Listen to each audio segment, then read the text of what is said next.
हे भगवान शिव, हे जगत पिता, हे परमात्मा, सावन की आपके इस वीडियो को जो भी सच्चे दिल से लाइक करे उसकी जन्म जन्मांतर की गरीबी को दूर कर देना, उसके दुख दर्द, राहु दोष, पितृ दोष, यहाँ तक कि काल सर्प दोष भी दूर कर देना। हर हर महादेव। यदि आपकी संतान से ऐसी कोई भूल हो जाए तो हमें माफ करना, हम सब आपकी ही संतान है। लाइक जरूर करें। दोस्तों, इस बार 2024 में कितने सावन सोमवार पड़ रहे हैं? कोई कह रहा है 6 सावन सोमवार पड़ रहे हैं, कोई कह रहा है 4 सावन सोमवार पड़ेंगे। किसकी माने किसकी नहीं। आज हम सारी गलत फहमी, सारी असमंजस की स्थिति दूर कर देंगे और व्रत में क्या खाए क्या नहीं जानिए सब कुछ। दोस्तों, सावन का महीना चल रहा है, ऐसे में हर कोई भगवान भोले बाबा को दिल से खुश करना चाहता है। हर किसी की इच्छा होती है कि वो सावन में भोलेनाथ को खुश करके अपनी सभी इच्छाएं और मनोकामनाएं पूरी कर ले। पर कई बार आप लोग ऐसी गलतियां कर देते हैं या कर बैठते हैं जिससे शिव क्रोधित हो जाते हैं। और ये बात तो आप जानते हैं कि भोलेनाथ यदि भोले हैं तो उनका क्रोध भी अत्यंत विनाशकारी होता है। भोले बाबा यदि भोले हैं, प्यारे हैं, तो उनका क्रोध भी अत्यंत विनाशी है। दोस्तों, इसलिए अगर आपने या आपके घर में किसी ने व्रत रखा है या आप सावन को पूरे विधि विधान से पूरा करना चाहते हैं तो आज के इस वीडियो में जो बातें बताई गई हैं उनको ध्यानपूर्वक सुन के समझ ले। दोस्तों, सावन में कई ऐसे काम होते हैं जिनको करना वर्जित माना गया है। दोस्तों, अगर भोले बाबा की कृपा हो जाए तो काल भी आपका कुछ नहीं कर पाएगा, क्योंकि कालों के भी काल हैं महाकाल। इसलिए अगर आप भी महादेव की कृपा पाना चाहते हैं तो सच्चे दिल से कमेंट बॉक्स में लिखे हर हर महादेव, ओम नमः शिवाय और कमेंट में अपनी राशि जरूर डाल दीजिएगा। यदि हमारे पास सावन में आपकी राशि के अनुसार कोई उपाय होगा तो वह आकर हम आपके कमेंट में जरूर बताते हैं और आपको बड़ा लाभ होगा। दोस्तों, सावन सोमवार व्रत में क्या खाएं क्या नहीं खाएं, सावन में लहसुन प्याज खाएं या नहीं, व्रत में नमक खाएं या नहीं, कौन सी गलती नहीं करनी चाहिए, पति पत्नी को दूरी क्यों बनानी चाहिए और कौन से रंग के कपड़े नहीं पहनने चाहिए, ऐसी कौन सी गलतियां हैं जिसे सावन के दौरान हमें भूल कर भी नहीं करना चाहिए, और मंदिर में जो एक लोटा जल रखा जाता है उस जल का हम क्या करें, पी जाए या तुलसी में डाल दे या पेड़ पौधों में डाल दे या इस जल से स्नान करें। साथ ही सावन के इस पवित्र महीने में कितने सोमवार पड़ रहे हैं और सावन की समाप्ति कब है, आइए जानते हैं सब कुछ इस वीडियो में। दोस्तों, सावन का महीना कोई मामूली महीना नहीं होता है। यह महीना साक्षात एक ऐसे प्रेम की सौगात लेकर आता है जिसका कि भक्तों को बड़ी बेसब्री से इंतजार रहता है। सावन का महीना इतना पवित्र होता है जिसका आप अंदाजा भी नहीं लगा सकते। सावन जब गरजते हैं तब धरती माता का शुभ अत्यंत मंगलकारी विशेष स्नान होता है। सावन में प्रकृति स्नान करती है और जगमग्न हो जाती है। नई फसल का आगमन होता है, हरियाली की उत्पत्ति होती है, किसान के चेहरे पर प्रकृति अपनी छाप छोड़ जाती है। सावन का त्योहार भारत में तो मनाया ही जाता है, लेकिन क्या आप जानते हैं विदेशों में भी सावन का पवित्र महीना बड़े जोरों शोरों के साथ और खुशी के साथ मनाया जाता है। नासा वैज्ञानिक मानते हैं सावन में प्रकृति आपस में बातें करती है और वातावरण सुगम हो जाता है, हरियाली की उत्पत्ति होती है और नए नए बीज उगते हैं। इस मौसम में हरियाली साक्षात महादेव का स्वागत करती है और महादेव से बातें करती है। आपको बता दें, शास्त्रों में सावन सोमवार का व्रत जो भी महिला या पुरुष करते हैं तो वो व्यक्ति भगवान भोलेनाथ का सर्वाधिक प्रिय हो जाता है। ऐसे व्यक्ति को भगवान भोले बाबा अपनी शरण में ले लेते हैं। धर्म शास्त्रों के अनुसार सावन में जो आसमान से जल बरसता है वह भगवान शिव की जटा से और श्री हरि के चरणों से होकर ही धरती पर गिरता है। सावन में बच्चे बड़े सभी को स्नान करना चाहिए।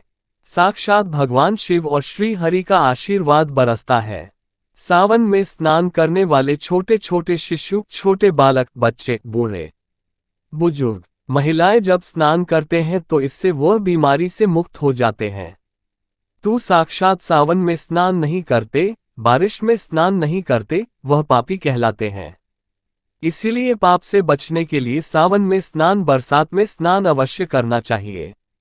बच्चे महीने के हैं, दिनों के हैं, तो उन्हें बरसात की थोड़ी सी बूंद मस्तक पर जरूर डलवाना चाहिए। बरसात की एक बूंद भी अमृत तुल्य। जो बरसात में स्नान नहीं करते उसको 100 पाप लग जाते हैं। दोस्तों, जो लोग लड्डू गोपाल की सेवा करते हैं तो लड्डू गोपाल हमारे सदस्य की तरह होते हैं, हमारे बड़े अपने होते हैं, हमारे घर के राजा होते हैं, किंग ऑन द वर्ल्ड होते हैं। तो ऐसे में भगवान श्री कृष्ण को या लड्डू गोपाल को बरसात में स्नान अवश्य करना चाहिए। सावन की पहली बरसात में लड्डू गोपाल को स्नान जरूर कराए। उन्हें चांदी की थाली में या पीतल की थाली में या माटी की थाली में रखकर स्नान अवश्य करना चाहिए। सावन की पहली बरसात लड्डू गोपाल को अत्यंत प्रिय है। लड्डू गोपाल की विशेष कृपा पाने के लिए सावन के पहले ही दिन लड्डू गोपाल को स्नान अवश्य करना चाहिए। इससे साक्षात लड्डू गोपाल की पूरे परिवार पर कृपा बरसती है। लड्डू गोपाल बहुत प्रसन्न होते हैं, अत्यंत खुशी से झूम उठते हैं, नृत्य करते हैं, सावन में प्रसन्न रहते हैं। दोस्तों, सावन में कांवड़ यात्रा का क्या कहना? शास्त्रों के अनुसार माना जाता है कि सबसे पहली कांवड़ यात्रा भगवान परशुराम ने भगवान शिव को समर्पित अपने कांधे पर उठाई थी और तभी से भगवान शिव को प्रसन्न करने के लिए कांवड़ यात्रा की जाती है। दोस्तों, लेकिन क्या आप जानते हैं सावन में 10 ऐसे नियम हैं जो आपको जानना बहुत ही आवश्यक है। अगर इन नियमों का पालन अगर आप अपने जीवन में नहीं करते हैं तो आपको भगवान शिव के क्रोध का सामना करना पड़ सकता है। आपका पूरा परिवार गरीबी, निर्धनता और बर्बादी का सामना कर सकता है। दोस्तों, आज की वीडियो बहुत ही सुंदर है। वीडियो को अंत तक जरूर देखें, क्योंकि अधूरा ज्ञान हमेशा खतरनाक साबित होता है। इसलिए वीडियो को पूरा अंत तक जरूर देखें और सच्चे दिल से कमेंट बॉक्स में लिखें हर हर महादेव, ओम नमः शिवाय। वीडियो को लाइक जरूर करें। आइए जानते हैं। दोस्तों, सबसे पहले जानते हैं सावन सोमवार व्रत की तारीख। पहले सोमवार का व्रत 22 जुलाई, दूसरे सोमवार का व्रत 29 जुलाई, तीसरे सोमवार का व्रत 5 अगस्त, चौथा सोमवार व्रत 12 अगस्त, पांचवा व्रत 19 अगस्त को रखा जाएगा। सावन का पवित्र महीना 22 जुलाई को पड़ा है और इसी दिन सावन का पहला व्रत सावन सोमवार पड़ा है, जो कि बहुत ही शुभ और अत्यंत दुर्लभ मंगलकारी माना जा रहा है। पहले दिन सावन सोमवार का व्रत विशेष है, दुर्लभ है। कई सैकड़ों सालों के बाद जाकर के महासंयोग आ रहा है। शुभ दिन पर लाखों करोड़ों श्रद्धालु लोग व्रत अवश्य रखेंगे और व्रत में कई ऐसी चीजें खाएंगे जिससे व्रत की पूर्ति होगी। शिव व्रत सावन सोमवार व्रत पूर्ण माना जाएगा। लेकिन ऐसे में हम जानते हैं व्रत में क्या खाएं और क्या नहीं खाएं। दोस्तों, अगर आपने सावन सोमवार का व्रत रखा है तो आप इस दिन सात्विक भोजन ही करें। ये निर्जला व्रत नहीं होता, इसलिए इस व्रत में सेंधा नमक से बनी चीजें खा सकते हैं। अगर आपने फल खाने पर संकल्प लिया है तो नमक भूलकर भी न खाएं। आप फल वगैरह ही खाएं और कुछ मत खाना। व्रत में बाहर का गन्ने का जूस मत पीना, उसमें नमक पड़ा होता है। बर्तन कोई कितना भी साफ कर ले नमक रह ही जाता है। बाहर का जूस भी मत पीना, उनके बर्तनों में भी नमक पड़ा होता है। जो हम घर में देखभाल कर लेंगे व्रत की, वह बाहर नहीं कर पाएंगे और वो नमक आपके मुंह तक जाएगा तो आपका व्रत खंडित हो जाएगा। व्रत में डब्बा बंद जूस नहीं पीना चाहिए, उसमें कई केमिकल पड़े होते हैं जिससे व्रत टूट जाता है। और व्रत में लंबे समय का रखा हुआ भोजन कभी नहीं करना चाहिए, वह दूषित भोजन कहलाता है जिसमें विष होता है। दोस्तों, सावन में कई बार शुक्रवार का दिन पड़ जाता है तो खट्टा भूलकर भी मत खाना, क्योंकि माता संतोषी इस दौरान जागृत अवस्था में हो जाती है, वो रुष्ट हो जाएंगी। इस दिन आप पानी, पूरी, इमली की चटनी वगैरह खट्टे फल वगैरह जाने अनजाने में भी मत खाना, क्योंकि इससे माता संतोषी क्रोधित हो जाएंगी। एक बार माता संतोषी रुष्ट हो गई तो आपको जिंदगी भर कष्ट भोगना पड़ेगा। माता रानी भोली है, पर सावन के महीने में जो भी शुक्रवार के दिन खट्टा खाता है उसे परेशानी और माता के क्रोध का सामना करना ही पड़ता है। सावन में साधारण नमक फलों पर लगाकर या अमरूद के बीच में भरकर भूलकर भी नहीं खाना चाहिए। आप सेंधा नमक फलों पर लगाकर खा सकते हैं। सावन के व्रत में चाय आप पी सकते हैं, लेकिन चाय में नमक मत डालना, इससे हड्डियां गल जाती हैं। सावन के व्रत में दूध नहीं पीना चाहिए, इससे भगवान शिव क्रोधित हो जाते हैं। सावन में हल्दी मिलाकर दूध पीने से भयंकर श्राप लगता है। सावन में बच्चों को दूध पी लेना चाहिए, पर घर में बड़ों को दूध नहीं पीना चाहिए। यदि कोई बीमार है, किसी कारणवश यदि दूध की आवश्यकता हो तो उसे पी लेना चाहिए। यदि सावन का व्रत अगर आपने मीठे पर रखा है तो आप मीठी मीठी बर्फी भोग लगने के बाद खाएं। शिव को भोग लगाने के बाद खीर पराठा या दही पराठा खा सकते हैं। मीठी मिश्री खाएं या आटे का मीठा मीठा चीला बनाकर आप खा सकते हैं। यदि व्रत छठ पटे पर रखा है तो आप चाहे तो सेंधा नमक से बने आलू के पकवान खा सकते हैं। आलू की सब्जी कुट्टू के आटे की रोटी के साथ खा सकते हैं। सादा दही में डालकर खीरा खा सकते हैं, धनिया खा सकते हैं। लौकी या कद्दू की सब्जी भी खा सकते हैं और आटा खाते समय आटा ध्यान से देख ले। पुराने आटे में कीड़े पड़ जाते हैं जिससे आपका व्रत खंडित हो सकता है। व्रतधारी को सावन सोमवार के व्रत में बेसन, मैदा, सत्तू, अन्न और अनाज का सेवन नहीं करना चाहिए। सावन में जितना जल्दी हो सके सावन शुरू होने से पहले यदि घर में आपके बैंगन की सब्जी या साबुत बैंगन रखा हुआ है, जो कि बैंगन को इंग्लिश में ब्रिंजल बोलते हैं, यदि घर में हो तो तुरंत हटा दे। इससे भगवान शिव अत्यंत क्रोधी हो जाते हैं। सावन में यदि पालक का साग रखा है तो घर से बाहर फेंक दे।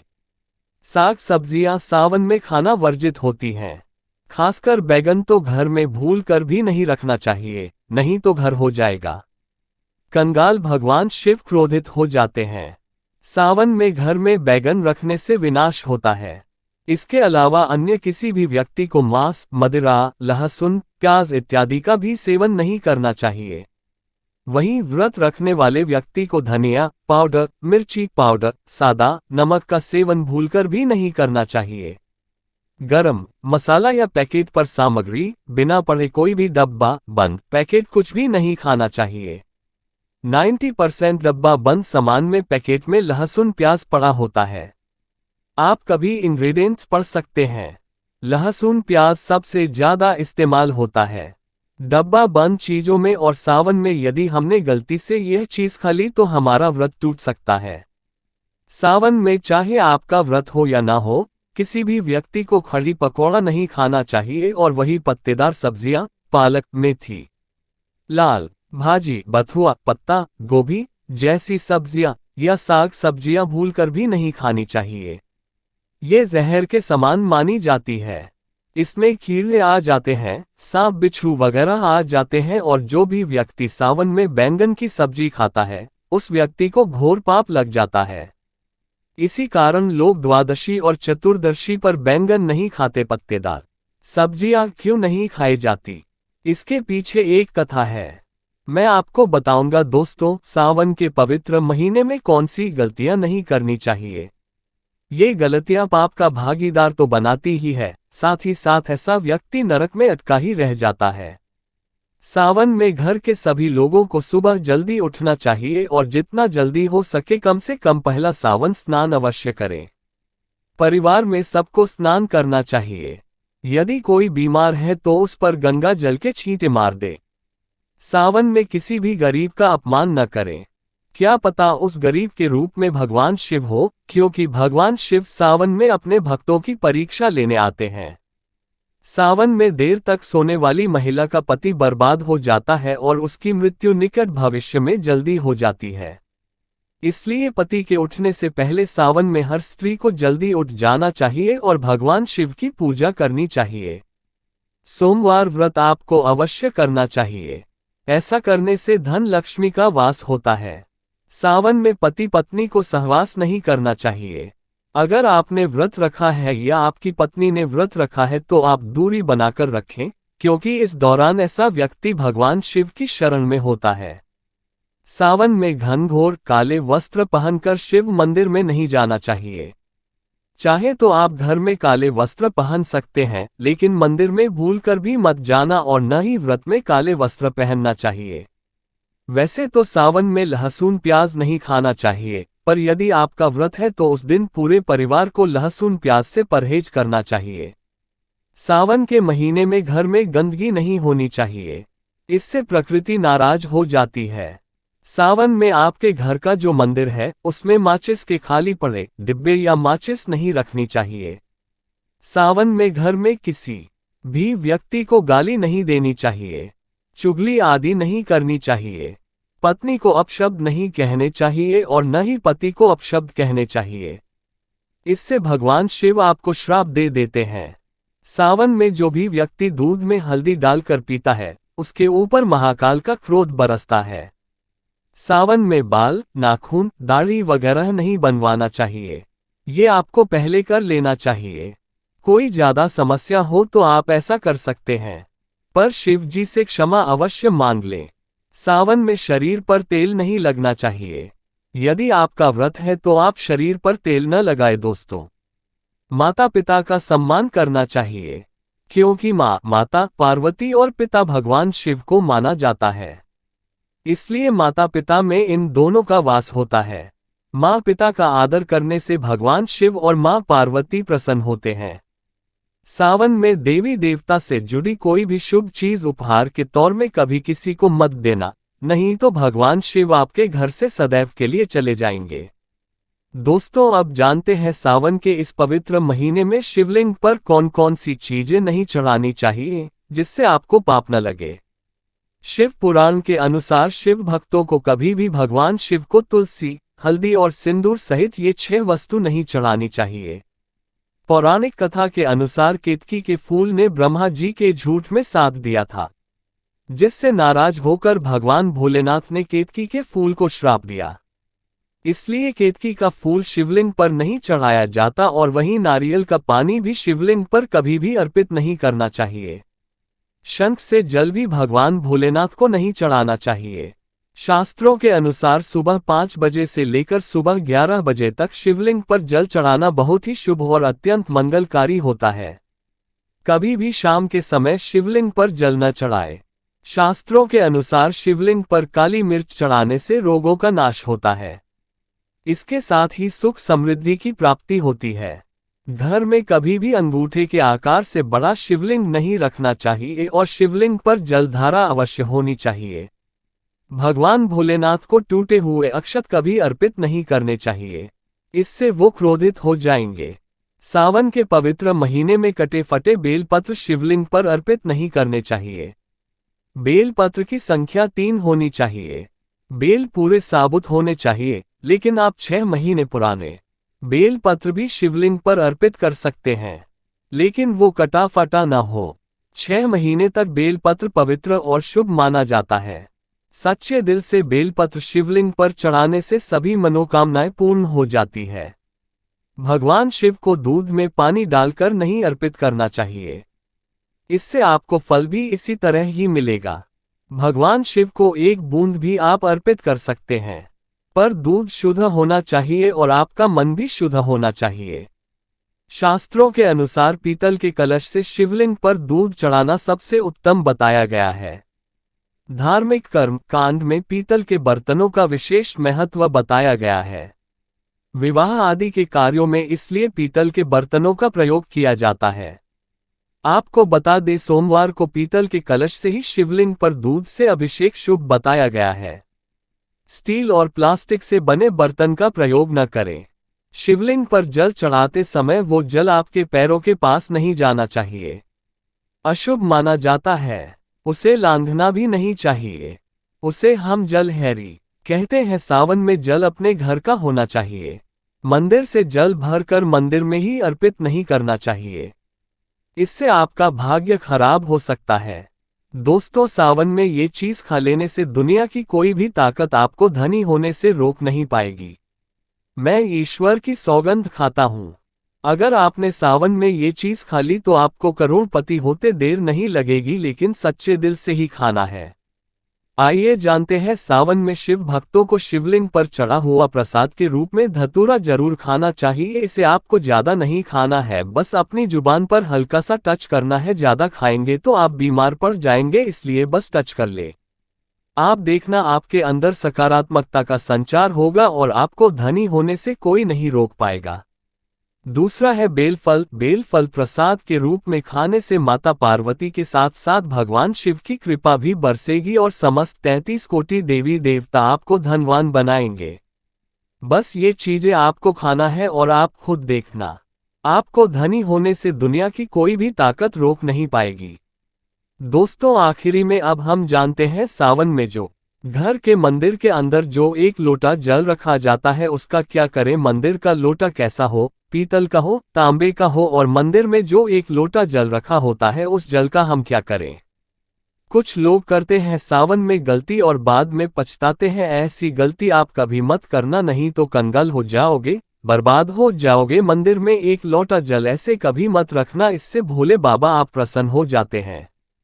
और अब आपका प्रश्न है कि क्या मंदिर में जो हम जल रखते हैं क्या वो रखना जरूरी है, और अगर हम रखते हैं तो उस जल का क्या करें? देखिए, मंदिर में जल रखना बहुत आवश्यक है।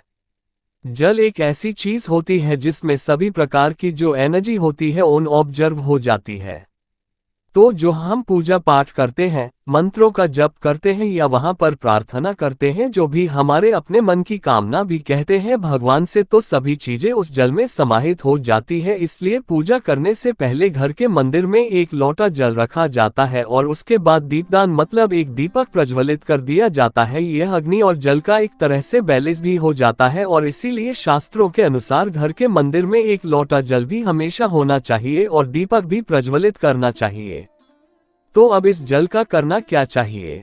देखिए, जब हम जल रखते हैं सुबह की पूजा में रखते हैं, मतलब सुबह जो हम पूजा करते हैं प्रातःकालीन पूजा, उस समय जल रखा जाता है और वह जल हम अगले दिन उठते हैं, मतलब जब आप अगले दिन पूजा करने जाते हैं दोस्तों, स्नान इत्यादि करने के बाद तो आप उस जल को उठाते हैं। सबसे पहले तो उस जल का प्रयोग सुन लीजिए, आप अपने घर के सारे कमरों में मतलब पूरे घर में उस जल का छिड़काव करते हैं, तो इससे आपके घर का शुद्धिकरण हो जाता है, क्योंकि वह बहुत ही पॉजिटिव एनर्जी से भरा हुआ जल होता है। इससे कई बीमारी स्वतः ही दूर हो जाती है। उस जल का छिड़काव करने से किसी भी प्रकार की नकारात्मक ऊर्जा का प्रवेश आपके घर में नहीं होता। किसी भी प्रकार की परेशानी आपके घर में हो, अगर आप नियमित तौर पर उस जल का छिड़काव करें अपने घर में, तो निश्चित ही आप परेशानियों से मुक्ति पा जाते हैं। किसी के करतांत्र मंत्र के प्रभाव से मुक्ति पा जाते हैं। दूसरा इसका उपाय आप कर सकते हैं, जैसे कि घर में कोई बीमार है तो आप इस जल को उस व्यक्ति को पीने के लिए दे सकते हैं। और यह जल इतना पावरफुल होता है कि इस जल को पीने से ऐसी बड़ी बीमारियों से मतलब लंबी बीमारियों से भी धीरे धीरे राहत मिलने लग जाती है। कई बार होता है न कि आप लोगों के प्रश्न आते हैं कि दवाई तो हम कर रहे हैं लेकिन दवाई हमें लगता ही नहीं है, दवाई का कोई प्रभाव ही देखने को नहीं मिलता।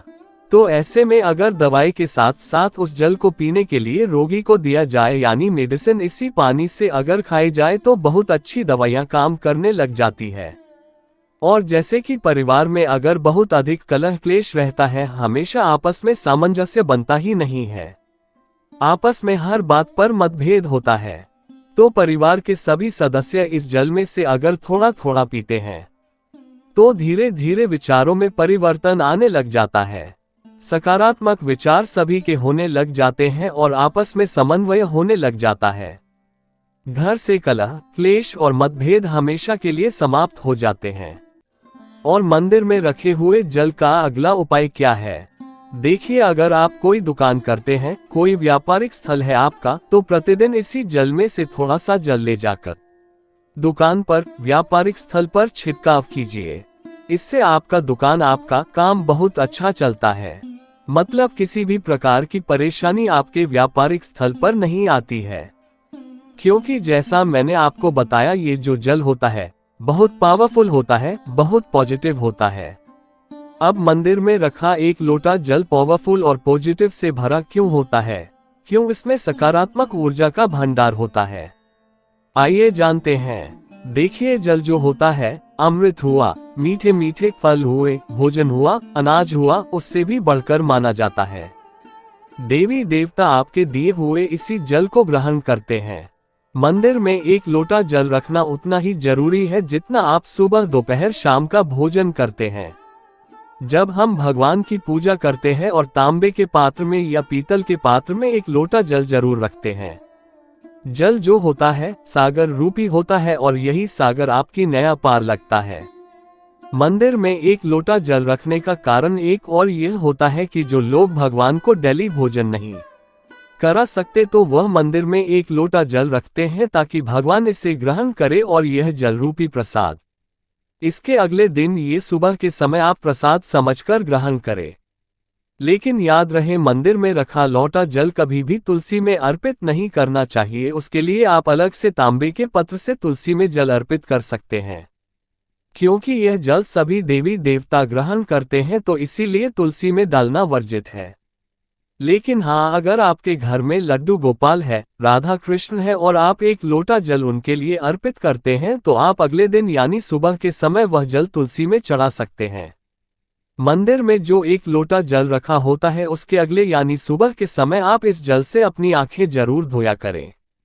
इससे आंखों में रोशनी बढ़ती है और आंखों में जितनी भी बीमारी आ जाती है वह दूर होती है।